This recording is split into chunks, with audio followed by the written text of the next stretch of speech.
두 번째 시간에는 다니엘서 1장부터 12장까지를 이렇게 한눈에 좀 볼 수 있게 좀 살펴보려고 합니다. 1장부터 12장까지를 어떻게 나누느냐? 역사와 계시로 나누게 되면 6장까지가 역사, 7장부터는 계시 이렇게 나눌 수 있고요. 또 다르게는 이제 세 등분으로 1장을 배경 뭐 이렇게 다니엘서의 배경으로 본다면 7장까지는 이제 다니엘이 꿈 해석자 역할을 합니다. 느부갓네살의 꿈을 해석해 주는 것이 대부분이죠. 그리고 이제 8장부터는 다니엘이 환상을 봅니다. 그리고 이번에는 다니엘이 해석을 못하고 누가 해석을 해줘요? 천사가 와서 해석을 해줍니다. 확실히 꿈의 해몽은 하나님께 있습니다. 이 땅에서 일어난 일들, 왕제 통치자의 꿈은 다니엘이 해석을 해주지만 하나님께서 다니엘에게 꾸게 하신 그 꿈은 하나님이 보내신 천사가 해주는 것을 볼 수 있습니다. 그렇게 되면 이제 7장까지가 분기점이 되고 앞에서 말씀드린 대로 언어적인 측면에서 2장 4절 우리가 아까 잠시 봤죠. 아람 말로 왕에게 말하되, 이제 그 다음부터 기록된 것이 아람어로 기록되어지면서 7장까지가 아람어로 기록이 되게 됩니다. 이걸 조금 더 좀 입체적으로 좀 그려봤습니다. 우리 청년들하고 예전에 청년들이 다니엘서 가지고 성경 퀴즈 대회를 한다고 해서 특강을 1시간 해달라고 해서 이 다니엘서를 가지고 이제 특강을 해준 적이 있습니다. 그래서 이제 유튜브에도 올라가 있는데요. 더 자세하게 보시려면 그걸 좀 참고하시면 되겠고요. 다니엘서를 12장으로 나누는데 앞에 이제 그 도표 형태로 1장하고 2장부터 7장 그리고 3장까지 이렇게 뒤에 부분 이렇게 8장에서 12장까지 이렇게 나누면 러브에서 5자가 빠진 LVE가 이렇게 좀 만들어 봤습니다. 자, L은 이제 1장이고요. 다음에 2장, 3장, 4장 그리고 놀라웠게 대칭이 되어지고 있습니다. 4장은 5장과 3장은 6장과 2장은 7장과 대칭이 되어져 있어요. 다음에 8장, 9장 그리고 나머지 10장, 11장, 12장은 이스라엘의 미래에 대한 일들로 이렇게 구성이 되어져 있습니다. 이렇게 큰 구조로 되어져 있다라는 거 참고하시고 이 내용은 지금 그 단톡방에 올려드렸으니까요. 가서 한번 복습하셔도 좋겠습니다. 1장부터 2장 4절 초반절까지는 히브리어로 기록이 되어져 있다. 그리고 4절 뒷부분부터 꿈 해몽부터 시작해서 7장까지는 아람어로 기록되어져 있다고 했고요. 8장부터 12장까지는 다시 히브리어로 기록되어져 있습니다. 자, 그리고 이제 1장은 주요 등장인물이 나옵니다. 등장인물. 1장 1절에 누가 나옵니까? 바벨론 왕 느부갓네살 이렇게 나와 있습니다. 그래서 1장에 이제 느부갓네살이 나오고요. 그리고 또 이 느부갓네살이 잡아갔던 소년 4명이 나오는데 6절에 그 이름들이 나오고 있습니다. 6절에 보니까 다니엘과 하나냐, 미사엘, 아사랴 이렇게 4명의 이름이 나와 있습니다. 그리고 1장 2절에 누가 나와요? 하나님이 등장을 합니다. 그래서 다니엘서는 이들에 의해서 앞으로 이야기가 전개되어져 가게 될 것입니다.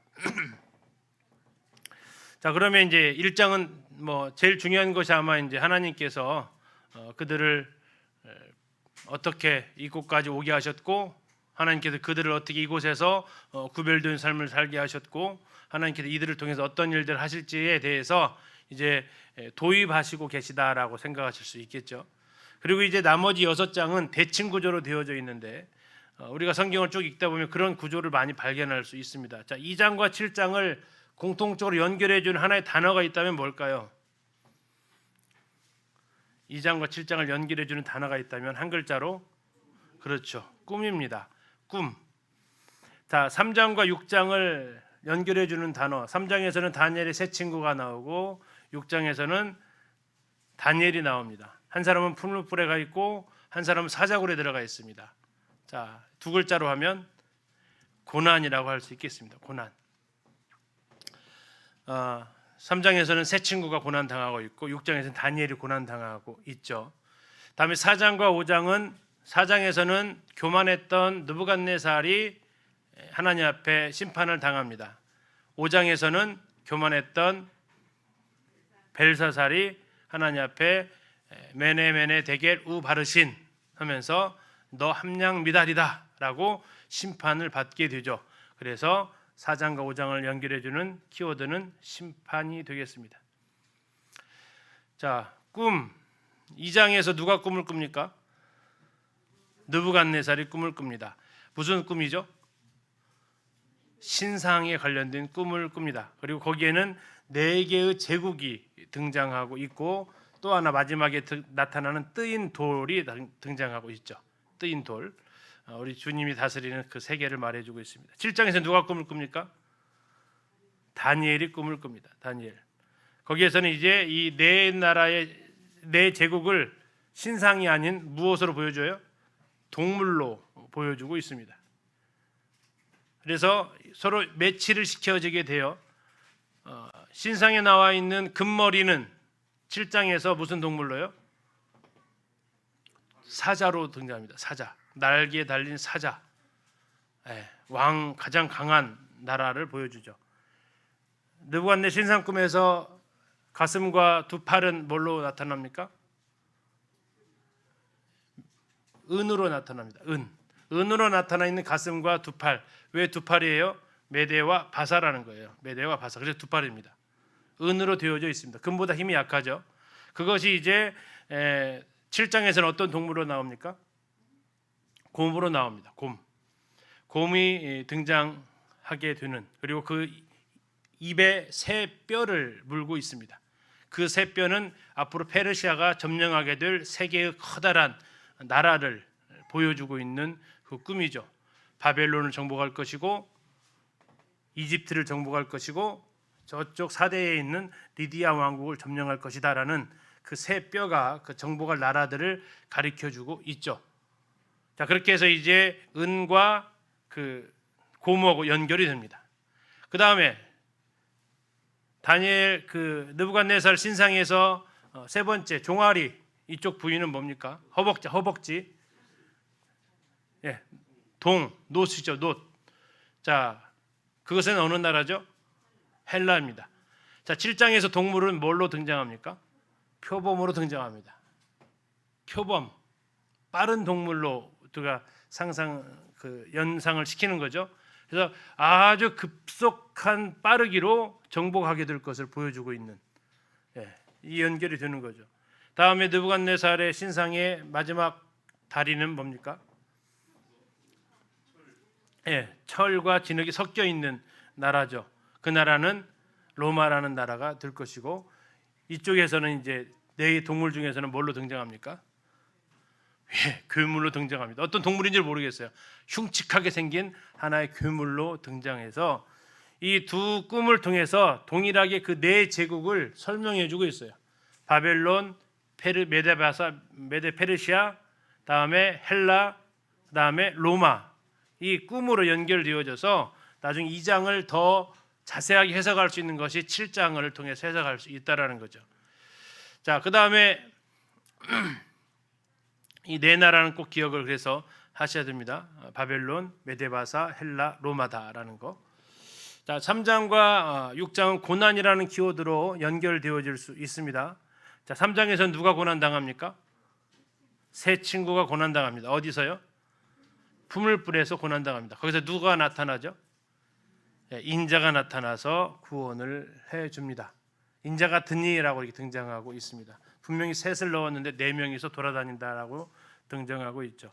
자, 6장에서는 누가 고난 당합니까? 다니엘이. 어디서요? 사자굴에서. 자, 누가 그 입을 막았다고 얘기합니까? 천사가 그 입을 막았다라고 얘기합니다. 그래서 그들 모두 다 고난 당하오는 가운데에서 이 고난 가운데 들어가 있는 이들을 하나님께서 건져 주시고 마치 이게 유다의 운명을 보여주는 것과 같죠.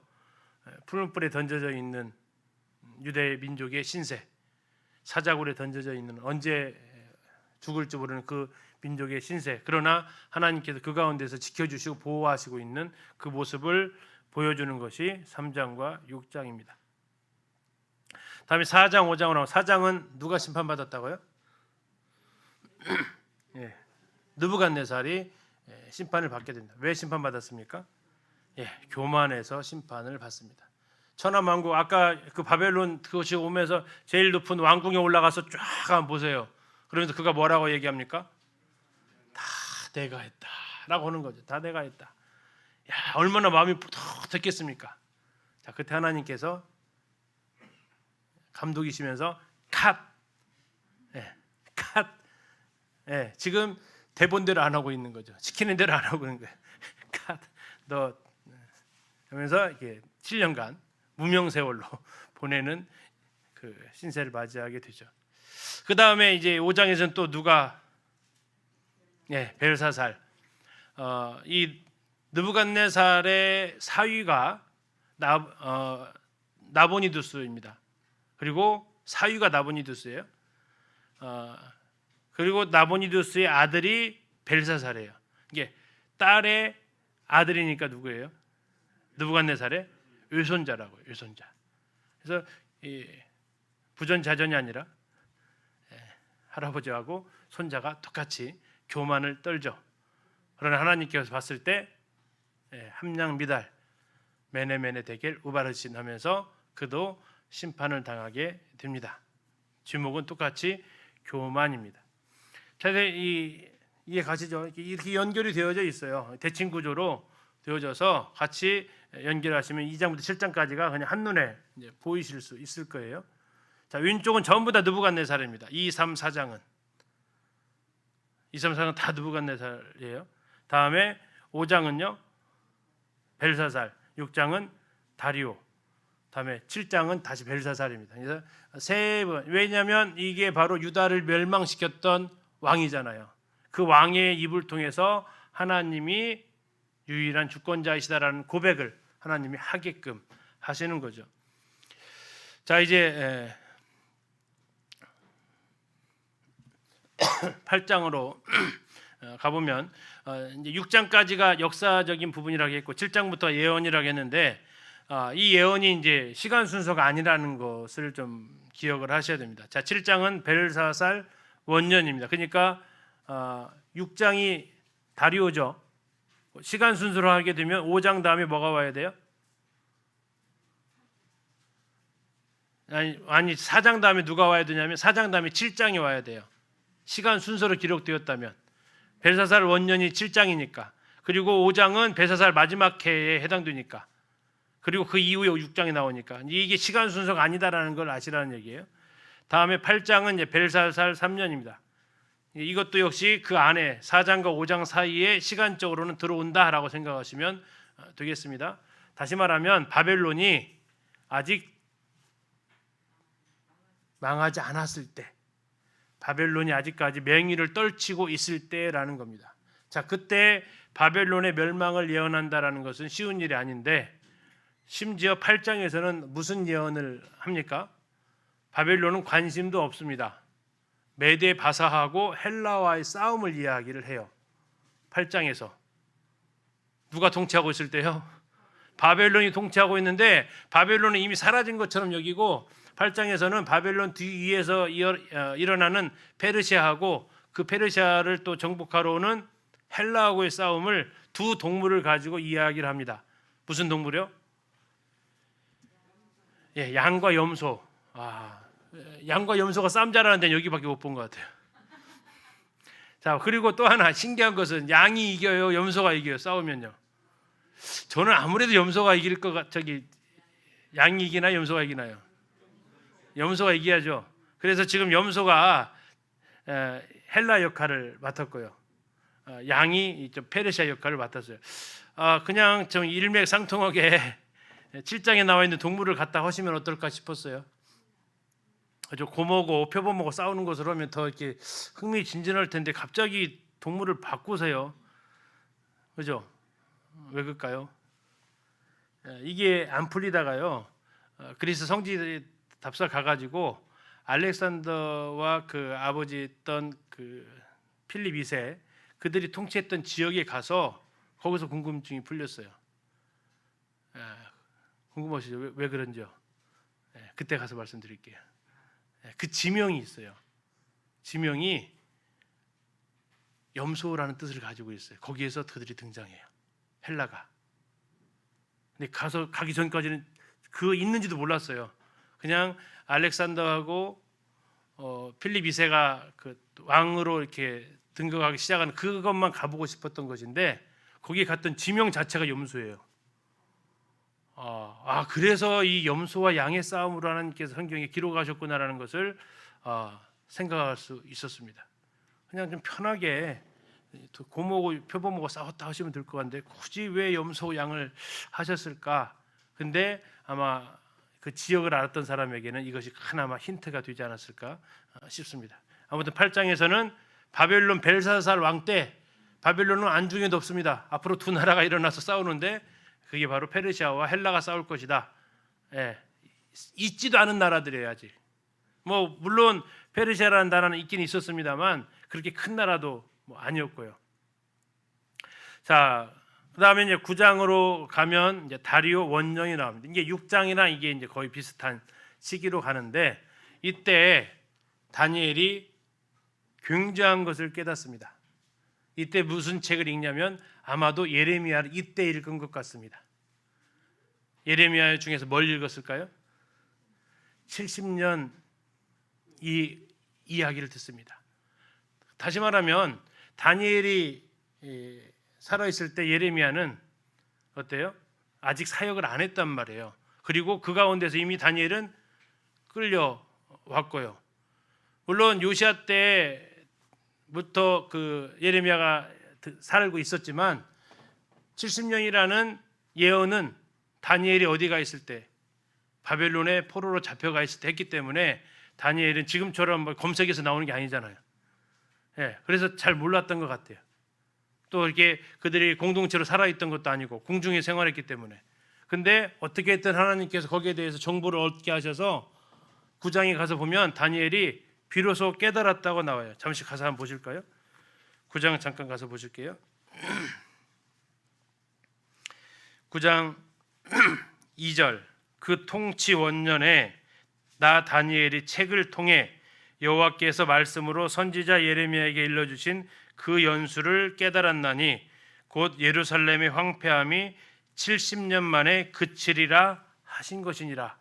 언제 이걸 깨달았다고요? 자, 9장 1절에 나와 있는 아하수에로의 아들 다리오가 갈대아 나라 왕으로 세움을 받던 해 첫 해, 이게 다리오 원년에 이걸 깨달았다고요. 바벨론이 멸망한 그때에 이것을 깨달게 됐다라는 것을 볼 수 있습니다. 이제 여기서 이제 여기 왜 아하수에로가 나오냐, 이것이 또 굉장히 이제 논란이 되고 있는 부분입니다. 아하수에로는 우리가 아는 사람이 누구죠? 에스더 남편 아니냐, 이렇게 이제 하면서 이제 그 부분도 이따 가서 좀 말씀을 드릴 거고요. 아무튼 이때 그가 비로소 깨달았대요. 근데 뭘 통해서 깨달았대요? 책을 보다가 깨달았대요. 그 책이 아마도 예레미야서가 아닐까 싶기도 한데요. 아무튼 70년이 차면 예루살렘의 황폐함이 끝난다, 돌아간다라는 거죠. 그리고 그것이 언제라고요? 다리오 원년이었다고요. 그걸 아니까 이제 다니엘이 어떻게 했겠어요? 그 사실을 알았으니까 3절부터 나오는 다니엘이 막 그 배원이 하나님 앞에 회개하고 기도합니다. 무슨 기도했을까요? 그 약속 지켜달라고, 이루어달라고, 성취시켜달라고. 그러니까 하나님께서 그에게 그것에 대해서 풀어줄 뿐만 아니라 하나님께서도 이게 그 라임을 잘 맞추세요. 네가 70년이 궁금하냐? 그러면 뭐를 알려주겠다? 71회를 알려주겠다라고 하시는 거예요. 70년 궁금해? 71회도 알려줄까 하시는 것이 등장하는 것이 9장이에요. 그래서 등장하는 게 71회예요. 그래서 다니엘이 어떻게 해요? 이거 베드로전서 보니까 막 그 선지자들이 자기가 쓰는 것도 자기가 모르고 쓰는 거거든요. 하나님 받았으니까 그걸 더 연구하는 게 도대체 무슨 일인지. 그러면 다니엘이 이것을 연구해서 이제 답을 얻는 것을 이제 볼 수가 있죠. 그래서 이제 우리가 이제 그 70일에도 여기서 이제 등장을 하는 겁니다. 근데 그 계기가 참 재밌는 거죠. 70년에 대해서 하나님 앞에 부탁하니까 아 그래? 70일에도 알려줄까? 이렇게 하나 더 보너스로 알려주시는데 그건 하나님께서 역사의 총경영자다. 70년의 약속을 지키신다면 70일의 약속도 지킬 수 있는 분인 것을 확인할 수 있죠.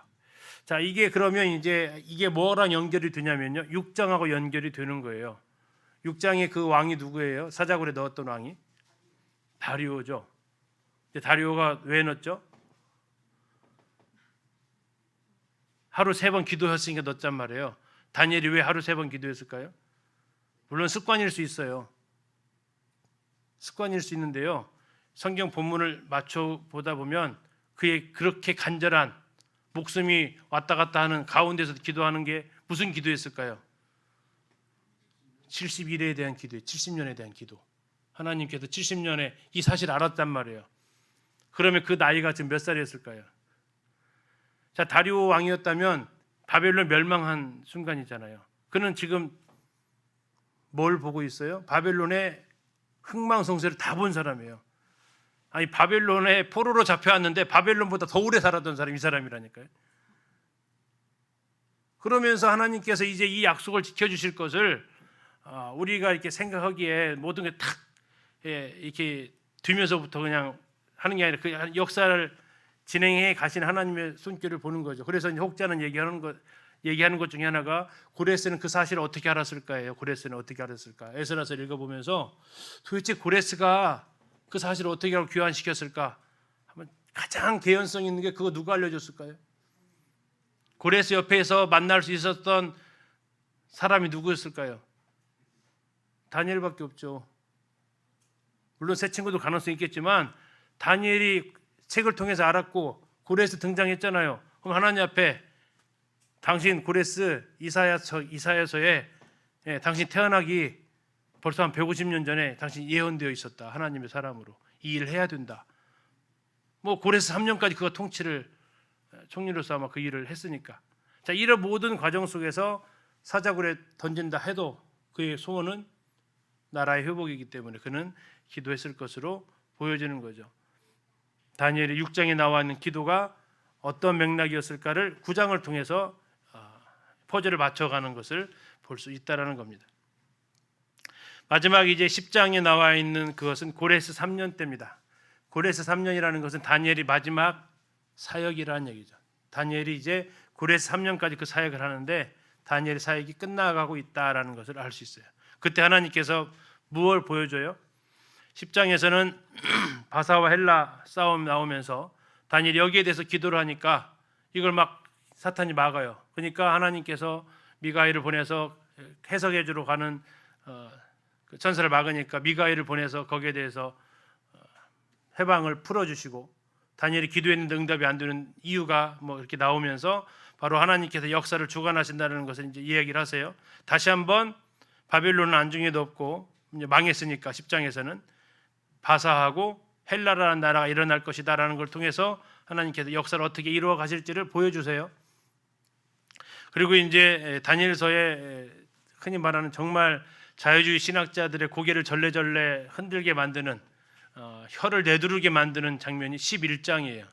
근데 사실 우리는 11장 읽어도 뭔 소리인지 하나도 모르겠어요. 왜? 역사적 배경을 우리가 그때를 안 살았기 때문에 차라리 조선시대 역사라면 이해라도 가겠어요. 왜 그런지. 근데 이건 이스라엘 역사도 아니고요. 그 큰 제국의 역사도 아니에요. 아까 위에 나와 있던 바벨론, 메데바사, 헬라, 로마 그런 큰 흐름의 역사도 아니고요. 이스라엘을 가운데 두고 북왕국 셀주크 왕조하고 셀루코스 왕조하고 남왕국 애굽에 자리 잡고 있었던 톨레미 왕조, 프톨레미 왕조와의 오고 가는 정말 지리한 싸움. 처음에는 프톨레미 왕조가 힘을 갖고 있다가 어느 순간 힘이 역전되어서 셀주크 왕조가 다시 힘을 차지하게 되고 또 그 아래에서 미치광이처럼 생긴 적그리스도의 아주 새끼 적그리스도 같이 생긴 안티오코스 에피파네스 4세라는 그 왕이 등장해서 유대인들을 아주 못 살게 굴 것. 나중에 신구약 중간에서 얼마나 그가 유대인들을 괴롭혔는지를 알 수 있는데요. 그런 등장이 적그리스도가 등장할 것이다라는 것을 예언처럼 보여주는 것이 11장 안에 다 나와 있는 거예요. 그리고 이 왕에 있을 때 그 왕이 바로 역사 속에 나타나 있었던 톨레미 왕조와 셀레우코스 왕조의 왕들의 이름을 집어넣으면 딱딱 맞아 들어가는 거예요. 퍼즐이. 그러니까 그 역사를 아는 사람들은 그걸 보면서 놀랄 수밖에 없죠. 뭐 이렇게 정확해? 한번 직접 지금 오늘 궁금해 하시는 분들은 이제 가셔서 11장 한번 보고 읽으세요. 거기 자세하게 써놨어요. 우리 성경 탐사에다가 잠 안 오실 때 그러면 잠 오실 수도 있을 거예요. 아주 자세하게 써놨어요. 정말 일치하니까 자유주의학자들은 이건 분명히 언제 썼다고요? 보고 쓴 거야. 다 지나고 나서. 정말 안 믿어지니까. 어떻게 이렇게 세밀해? 2장, 7장 정도면 그냥 이해하겠어. 근데 어떻게 이렇게 세밀하게 맞춰? 이렇게 하니까 이제 많이 반론을 받았던 것이 바로 11장의 이야기죠. 그리고 이제 마지막 12장에서는 적그리스도의 모습을 보여주게 됩니다. 종말의 모습을 보여주고 있죠. 자, 이렇게 해서 그냥 다니엘서 LVE 자로 이렇게 V자는 왜 V자로 했겠어요? 승리하신 하나님을 생각하시라고. 승리하신 하나님을 생각하시라고. 다음에 왜 영어 E자로 했냐면 영어로는 extend, 확장해 간다라는 뜻을 가지고 있죠. 익스텐션해 간다. 하나님의 나라가 점점점 이 바벨론 제국뿐만 아니라 마지막 시대까지 확장되어져 가는 나라다 해서 저렇게 뭐 IV 또는 LV자를 써서 다니엘서를 지금 한 장에 이렇게 같이 살펴보았습니다. 이 큰 그림만 그리셔도 다니엘서가 눈안에 들어오고 제일 중요한 것은 하나님 통치자라는 사실을 우리가 기억할 수 있겠습니다. 자, 오늘은 저기 1장만까지만 하고 마무리하도록 하겠습니다. 자, 1장은 이제 하나님께서 이 등장인물이었던 느부갓네살 그리고 다니엘과 그 세 친구들을 어떻게 준비시키는가 하는 것을 볼 수 있습니다. 1절에서 7절까지는 다니엘이 유다 왕국이 아닌 바벨론에 와서 살게 된 그 배경을 이야기해주고 있고 언제 그가 끌려왔는지 이야기하고 있습니다. 1장 1절에 유다 왕 여호야김이 다스린 지 3년에 그들이 끌려왔다라고 합니다. 이제 여기에서 뭐가 좀 차이가 나냐면 예레미야 25장 1절 그런 부분 하면 이제 지난번에 한번 말씀드렸습니다. 원년하고 뭐 이렇게 1년하고 뭐가 차이 나느냐? 0부터 시작하는 사람들이 있고요. 시작부터 1부터 시작하는 사람들이 있어요. 마치 아이를 뱃속에 있을 때부터 나이 계산하는 분들이 계시죠. 그래서 그분들이 생각하는 한 살은 언제예요? 100일 날. 100일이 100일 됐다고 한 살이 아니고요. 뱃속에서 태어나서 뱃속 기준으로 해서 1년 들을 때가 100일이에요. 가장 가깝게 뱃속에서 280일이잖아요. 나오면요. 100일 되면 380일이잖아요. 그래서 그 거의 1년으로 그걸로 1년 잡아요. 우리나라가 나라를 공으로 먹는 게 아니고 우리나라는 기준이 어디예요? 잉태되는 순간부터 나이 계산해요. 근데 만이라는 계산하잖아요. 만. 그건 언제부터 계산해요? 응애하고 나와야부터 그때부터 1년 차야 만 한 살이라 계산한다고요. 그 차이라고요. 그래서 한국 사람들은 나이가 몇 개예요? 여러 개 갖고 있죠. 음력 나이도 있고 양력 나이도 있고 구원받으면 거듭난 나이도 있고 이게 다 다르는데 그 차이점이에요. 이게 어떤 왕들의 통치 방식, 기록 방식에서 영년이다라고 하는 원년이다 그러면 이미 시작한 거예요. 근데 어떤 데는 1년이다 그런데 그 이제 시작한 것이 1년으로 잡는 거예요. 그것 때문에 여기에서는 지금 여호야김 통치 3년이다 나오는데 예레미야가 거긴 4년이다 이렇게 나온다고요. 그래서 기록 방식의 차이다. 왜 성경이 다르냐 이게 아니고. 자, 느부갓네 1절에 보면 주어를 한번 보세요. 1절에 주어가 누구예요? 잘 보셔야 돼요. 느부갓네살이가 주어입니다. 느부갓네살이 뭐 했대요? 애워쌌대요. 그런 게 느부갓네살이 주인공 같잖아요. 그런데 실은 아니대요. 2절을 보니까 이건 누가 한 거라고요? 주께서 하셨다라는 겁니다. 주께서 뭐 하셨어요? 여호야김과 하나님의 전 그릇 얼마를 그의 손에 넘기셨다. 주인공을 제대로 알아야 된다라는 거죠. 느부갓네살은 자기가 다 한 것처럼 생각하지만 아니야. 사실은 하나님께서 넘겨주니까 네가 받은 거지, 하나님께서 주지 않았으면 너는 받지 못한다라는 거죠. 자, 그러면서 하나님께서 이제 이 사건을 쭉 기록을 하시게 되는데, 이 다니엘과 세 친구의 교육을 환관장이 맡게 되고, 자, 이 친구들의 공통점이 있어요. 3절에 보니까 신분이 누구예요? 왕족과 귀족. 다음에 4절에 보니까 뭐가 없어요? 흠이 없고 용모는 아름답고 지혜를 통찰하고 지식에 통달하고 학문에 익숙하고 왕궁에서 살만한 에티켓을 가지고 있고, 이름하여 그들이 누구예요? 포로. 포로 되기 참 어렵죠. 예. 이 정도 안 되면 포로로도 안 데려갔다니까. 1차 때는 요 정도 돼야 포로예요. 요 정도 돼야. 예. 어떻게 포로로 잡혀가시겠어요? 예. 아쉽죠. 나 잡혀갈 수 있었는데. 예. 난 포로도 안 되네. 예. 예. 이게 포로의 조건이라니까요. 예. 자, 이렇게 해서 이제 그들에게 왜 그랬어요? 왜? 그들에게 갈대아 사람의 학문과 언어를 가르치게 하려고 했다라는 거죠. 관리로 삼겠다라는 거죠. 바벨론 땅에 관리로 삼겠다고. 그래서 선택된 사람들이 6절에 이름이 나옵니다. 다니엘과 하나냐와 미사엘과 아사랴. 근데 우리는 이들의 이름보다는 7절에 있는 이름을 더 익숙하게 알고 있죠. 다니엘이 썼으니까 자기 이름을 벨드사살이라고는 안 했는데, 뒤에 나오는 사람 사드락, 메삭, 아벳느고. 왜 이 이름이 유명해요? 우리가 3장을 자꾸 보니까 유명하죠. 3장에서는 이름이 그렇게 나오니까. 근데 이렇게 불러주는 것은 그들에게는 별로 싫어하는 이름입니다. 왜 그런지 이따 좀 뒤에서 볼게요. 자, 아무튼 그렇게 해서 포로로 그들이 잡혀왔습니다. 근데 그들에게 있어서 지금 이제 당시에 8절을 보시면, 다니엘은 뜻을 정해서 왕의 음식과 그가 마시는 포도주로 자기를 더럽히지 않겠다라고 이야기를 합니다. 자, 우리나라는 일본의 나라를 빼앗겼던 경험이 있죠. 일본은 그래서 우리를 식민지 교육을 했습니다. 그래서 생겼던 학교가 국민학교였죠. 국민학교는 뭐의 줄임말이라고 혹시 들으셨어요?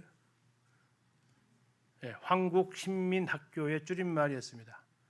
근데 우리는 모든 국민들이 다니는 학교가 국민학교인 줄 알았죠. 그래서 아무 저항감도 없었는데 찾아보니까 그건 아주 일본이 교묘하게 속인 거죠. 그 국민이 나라의 국민이 아니고 황국 신민이었다는 얘기죠. 일본 천황의 백성을 키우기 위한 학교였다는 얘기예요. 그래서 이제 이름을 바꿨지 않습니까? 뭘로 바꿨어요? 초등학교로 바꿨죠. 그래서 대한민국은 초등학교 나온 사람과 국민학교 나온 사람으로 갈라진다라고 이야기를 합니다. 어디 나오셨어요? 네, 저는 국민학교 나와서 초등학교에서 가르치고 있는데요. 이게 이제 식민 통치인데, 이 장면을 좀 보면 그들이 식민 통치를 어떻게 하고 있는지를 알 수 있어요. 첫 번째 뭘로 식민 통치를 하고 있어요? 4절 끝에 보니까 갈대아 사람의 학문과 언어를 가르치게 했어요. 이게 식민 통치 1번이죠. 언어 말살을 시켜야 돼요. 네. 그래서 조선 시대 때, 일제 시대 때 한국말을 말 못하게 했잖아요. 그 정책을 좀 시키는 거죠. 두 번째는 창씨 개명 시킵니다. 이름을 다 바꾸라는 거죠. 가문을 없애는 거죠. 이름 바꾸라는. 그래서 끝까지 성을 안 바꿨던 그 성씨 아주 자부심 가지고 살아가시는 분들 계시죠. 여기도 계시는 것 같은데, 끝까지 성씨 안 바꾸셨던, 어디예요? 모르세요? 뭐 제가 알기로는 서씨가 끝까지 안 바꾸셨다라고 이렇게 들은 적이 있습니다. 뭐 사실인지 어쩐지 모르겠지만 제가 서씨한테 들어서 모르겠어요. 근데 아무튼 그렇게 얘기를 하세요. 끝까지 우리는 이름을 안 바꿨, 성을 안 바꿨다라고, 창씨 개명 안 했다라는 거죠. 근데 여기 지금 다 창씨 개명을 시키는 거예요. 말살이죠. 또 하나 뭐예요? 일본식의 문화를 가르치는데 여기 지금 이제 8절에 나와 있는 게 그거예요. 뭐를 해요? 뭘 먹게 해요? 왕의 음식과 왕의 포도주, 바벨론식 음식을 먹게 해요. 근데 이게 왜 문제가 되죠? 이스라엘은 어떤 음식을 먹죠? 네, 이스라엘이 레위기에서 정해놓은 그 음식을 먹게 돼 있어요. 레위기에 정해놓은 그 음식들을. 그래서 지금도 이스라엘은 가면 식사가 아침과 저녁이 달라요. 우유가 나올 때는 고기가 안 나오고요. 고기가 나올 때는 우유가 안 나와요. 이 같이 먹어야 맛있는데. 그래서 이스라엘에 없는 버거가 치즈버거가 없어요. 치즈 우유로 만들잖아요. 고기하고 우유가 만나니까 없어요. 예, 거기 아무리 가서 치즈버거 달라도 안 줘요. 예, 고기는요 육즙을 잔인하게 빼요. 피채 고기를 먹으면 안 되니까. 씹으면 무슨 맛이 나요? 퍽퍽하죠. 예. 왜요? 예, 그들의 이스라엘 음식법을 따르니까. 그걸 뭐라고 그래요? 코셔라고 하죠. 코셔. 이슬람은 할랄이라고 하고요. 그들은 음식법이 있어요. 그런데 그것을 지금 못하게 하는 거죠. 어떻게 해요? 바벨론식으로 먹어라라는 얘기죠. 특별히 너희는 왕궁에 사니까 궁궐식으로 먹으라라는 거예요. 근데 이것은 그들의 정체성을 다 빼가는 작업들이죠. 자, 여기에 대해서 다니엘은 어떻게 해야 한다고요? 거부한다는 뜻을 정했어요. 뭐 하기로요? 음식을 먹으면서 자기를 뭐 한다고 얘기하고 있어요? 더럽힌다라고 생각하고 있어요. 정결하지 않다라는 거죠. 그걸 가지고 할 수는 없다라는 거죠. 이름이야 너희들이 어떻게 부르든 말든 다니엘은 계속해서 자기 이름을 다니엘로 소개합니다. 그러면 사드락, 메삭, 아벳느고 누가 불렀어요? 자기들이 불렀어요? 아니요, 느부갓네살이 부른 거예요. 야, 사드락, 메삭, 아벳느고야 괜찮냐? 이거 바벨론 왕이 불렀지 자기들끼리 부르지 않았어요. 하나님께서는 그들을 계속해서 바벨론 교육을 시켰지만 그들은 하나님 말씀 앞에서 계속해서 그들은 친구로서 같이 살아가면서 그들이 지켰다라는 얘기죠. 결국 하나님께서 이들을 통해서 하나님의 일을 해 가시는 것을 볼 수 있습니다. 자, 그들에 대해서 이제 3년의 시험 기간이 1장 5절에 보니까 몇 년간 그들을 시험했어요? 3년이라고 나와 있습니다. 3년. 자, 여기에 대해서 이제 3년 동안의 시험 기간, 물론 그 앞에 이제 뭐 열흘간 채소를 먹고 이제 그 시험 기간이 다 포함된 겁니다. 자, 이 3년이라는 시험 기간 동안이 끝나고 나서 테스트를 보는 겁니다. 무슨 테스트요? 왕 앞에 설 만한 사람인가 아닌가. 거기에 대해서 테스트를 보는데, 자, 여기에 대해서 이제 17절 다시 보시면 하나님이 이 네 소년에게 뭘 주셨어요? 학문을 주셨고 모든 서적을 깨닫게 하셨고 지혜를 주셨고. 자, 이 모든 것들 하나님께서 다 주셨다라고 나왔죠. 주셨다. 자, 이 단어하고요 1장 2절에 보시면 그릇 얼마를 그의 손에 넘기심에가 같은 단어입니다. 자, 하나님께서 이스라엘을 바벨론의 손에게 넘겨주셨듯이 하나님께서 이 네 명의 소년에게 주셨다라는 거예요. 주셨다. 하나님이 주면요 막을 사람이 없는 거죠. 그래서 그들이 하나님께로부터 받았고 다니엘은 플러스 하나를 더 받았어요. 뭐요? 환상과 꿈을 깨달아 아는 것을 배우게 됩니다. 자, 그래서 그들이 이제 테스트를 합니다. 테스트를 했는데 시험을 봤더니 어떻게 됐어요? 몇 배가 뛰어났어요? 자, 20절 보시면 왕이 그들에게 모든 일을 묻는 중에 그 지혜와 총명이 온 나라 박수와 술객보다 몇 배요? 10배나 10배나 나왔다. 자, 그러면 쉽게 얘기하면 뭐예요? 다니엘과 이 세 친구가 100점 맞았으면 나머지 사람들 몇 점 맞았다고요? 몇 점? 10점. 이해가세요? 100점, 10점. 10점은 뭐가 되죠? 학교로 말하면 나머지 공부하는 애들이 돼요. 집에 못 가고 남아서 학습지 풀고 가는 애들이 되는 거예요. 그 차이가 간당간당 정도가 아니고 아주 큰 차이가 났다는 얘기죠. 비교할 수 없을 정도로. 그러니까 쉽게 얘기하면 4등하고 5등 점수가 몇 점 차이 났다고요? 90점 차이 났다고요. 10배 차이 났다고요. 이게 어쨌든 1, 2, 3, 4등은 했을 거 아닙니까? 누가 1등 했는지는 안 밝히고 있죠. 하여튼 내 친구가 1등에 4등까지 먹었어요. 그 다음에 5등부터 나머지 쭉 나오는데 1등하고 꼴등 점수가 10배 차이가 아니고 4등과 5등 점수가 10배 차이 났다고요. 자, 하나님께서 그들 왜 그래? 이것이 왜 그렇다고요? 17절에 하나님이 학문도 주시고 깨닫게 해주시고 지혜까지 주셨으니까 하나님이 주시는 것과 이렇게 큰 차별성을 말씀하고 있죠. 자, 그러면서 이제 21절에 나 다니엘은 고레스 왕 원년까지 있었다. 자, 이게 그냥 우리가 그 왕들을 모르면 뭐 그런가 보다 하겠는데, 자, 1장 1절은 누구 왕이 나왔어요? 어느 나라 왕이에요? 바벨론 왕. 21절은 누구예요? 고레스. 어느 나라 왕이에요? 페르시아. 와, 그 사이에 뭐가 바뀌었어요? 나라가 바뀌었어요. 나라가 바뀌었는데 누구는 살아있어요? 다니엘은 살아있어요. 하나님의 사람은 살아있었다고요. 그건 뭐예요? 하나님께서 살아계시다라는 것을 실물 교육시키신 거죠. 하나님께서 통치하고 계시다라는 것을 실물 교육시키시는 거죠. 그 나라가 망하더라도, 유다를 포로로 잡아왔던 그 나라가 망하더라도 하나님께서 그에게 지식을 주시고 지혜를 주셨던 그 다니엘은 살아남게 하셔서 나중에 저 뒤로 가니까 고레 3년까지 그가 그 일을 할 수 있어서 하나님께서 그를 세우고 계시고 붙들고 계시다는 걸 보여주셔서 유다의 그 모습을 보여주는 거죠.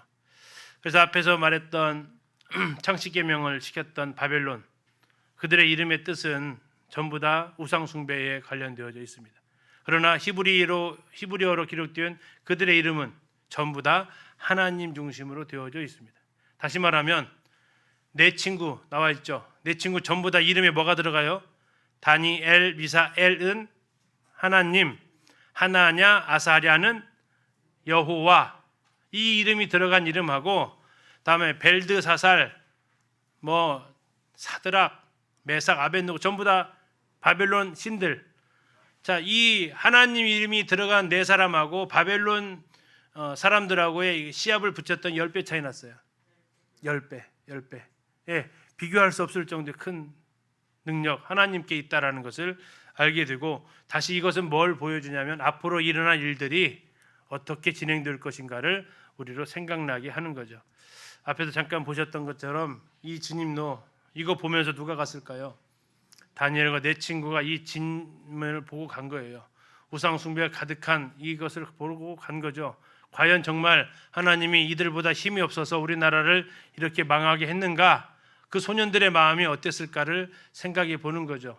뭐 그들이 왕실에서 교육을 받았지만 영적으로 그들이 잘 배울 수 있는 환경도 아니었고, 그런 가운데서 나라가 망하는 것을 봤던 그들 무슨 마음이었을까 하는 거죠. 그런데 그들에게 하나님께서 분명히 말씀하시는 것은 아니다. 이들이 나라를 정복한 것이 아니다. 하나님이 내어준 거다. 하나님이 통치자다라는 것을 이제 앞으로 전개될 2장부터 6장까지 7장까지 전해지는 그 일들을 통해서 알게 될 것을 말해주고 있습니다.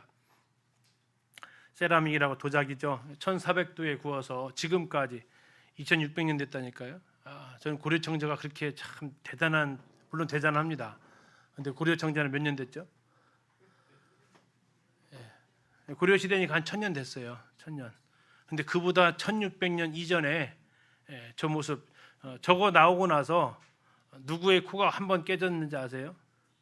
굉장히 우월주의자였던 그 그리스 사람들, 로마 사람들 코가 한 번 무너졌어요. 자기들보다 선배거든요. 바빌론, 페르시아, 그 다음 헬라잖아요.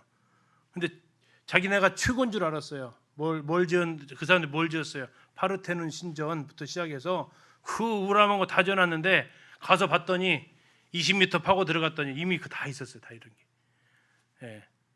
자, 이런 모습들 바로 이제 느부갓네살의 원추, 여기에 다 기록이 되어져 있는 거죠. 하나님의 역사, 성경은 이야기책이 아니고 사실을 기록한 책이라는 거 우리가 알 수 있습니다. 그래서 우리가 이제 다니엘서 2장을 보게 될 때 그 자유주의 신학자처럼 어떻게 그렇게 정확해? 아니요, 우리는 정확하니까 믿는 거예요. 어떻게 그런 일이 일어날 수 있어? 그러한 일이 일어날 수 있게 하시니까 우리는 하나님을 믿는 것이다라고 우리는 담대하게 선언할 수 있습니다. 예, 다음 주에는 이제 2장부터 이제 역사 속에 어떻게 증거하시는지, 예, 우리가 다니엘이나 새 친구에 집중하지 마시고 하나님께 집중하면서 같이 이렇게 살펴보도록 하겠습니다. 이제 기도해 주시고 오늘 마치도록 하겠습니다.